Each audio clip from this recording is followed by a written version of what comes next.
The name Jack Fina isn't one I would expect too many music listeners to recognize today. Fina's name is mostly remembered from an arrangement he did of Rimsky-Korsakov's famous Flight of the Bumblebee, entitled Bumble Boogie. Although Jack enjoyed a very successful career, I don't think there's too much about his life that needs to be drawn out here in great detail. When I think of Fina, though, I'm reminded of one thing in particular. I think Fina represents a very interesting phenomenon that took place in the 20th century. You see, today, classical music and jazz coexists quite well alongside one another, but that wasn't always the case. And only a handful of generations ago, jazz was sort of a dirty word. I'm always reminded of that famous Duke Ellington quote that goes, "By and large, jazz has always been like the kind of man you wouldn't want your daughter to associate with." Now look, obviously a lot of people loved jazz back in the day, but there was this feeling, especially in the upper class, that jazz was maybe just a little too lowbrow. Jazz and boogie were born out of seedy, dimly lit nightclubs, while classical music came from great European masters and was just a little bit more elevated in taste. Now here's the dilemma. On the one hand, you have a whole generation of middle to upper class American music consumers, I'm thinking from the 1920s to the 1950s, who are actually really interested in the infectious rhythms and melodies of jazz, but live in a culture that labeled it dirty and taboo.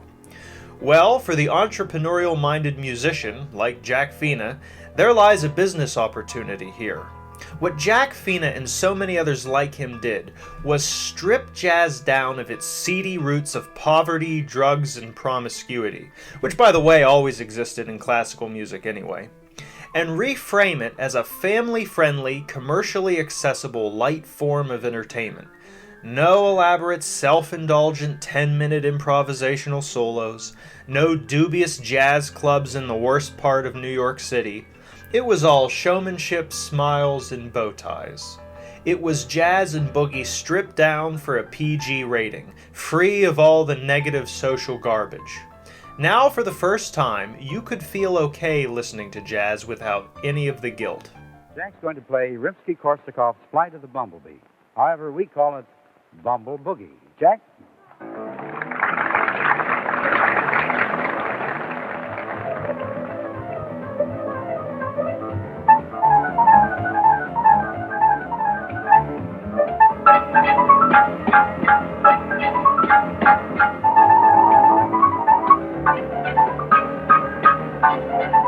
Well, fast forward to the future, and I think it's fair to say jazz is pretty well respected now. In fact, jazz has gone from being a subversive underground art to being a sort of connoisseur's music. But since jazz is so much better appreciated today than it was in the past, what do we make of figures like Jack Fina? Well, there's the glass half full perspective. You could say musicians like Fina helped bridge the divide between jazz and classical styles and show an entire generation how to appreciate and enjoy jazz. And more, he did it with class and a great sense of style. But of course, there's the glass half empty perspective. You could say, yeah, but what Fina did was cast jazz in the most superficial way possible. He's just a Liberace entertainer. I mean, come on, really? Bumble Boogie? Sure, a track like this might be charming today, but it so lacks the substance of the truly great jazz albums of the past. You can only really enjoy a track like this in a sort of quaint novelty sense. Now, maybe it's just my classical chauvinism showing, but I do kinda see tracks like Bumble Boogie to be maybe a bit too superficial. But in the final analysis, I'm definitely a glass half full guy. You see, the world of classical and jazz music was sharply divided, and some people had to step up to the plate and make efforts to bridge that divide. The upper-class bourgeoisie was not about to be easily persuaded to accept such a new, revolutionary art form as jazz, and it needed some sort of educated diplomat like Fina to make it palatable for their taste. We take it for granted today that Lang Lang and Herbie Hancock can share a stage together, but that wasn't always the case. Jack Fina and many musicians like him presented jazz and popular music in a more socially acceptable fashion, and by doing so, laid the foundation for making collaborations like this possible. I'm Anthony Cornet, and you are listening to Dissonant Radio.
If you find content like this engaging, please consider subscribing through the link below.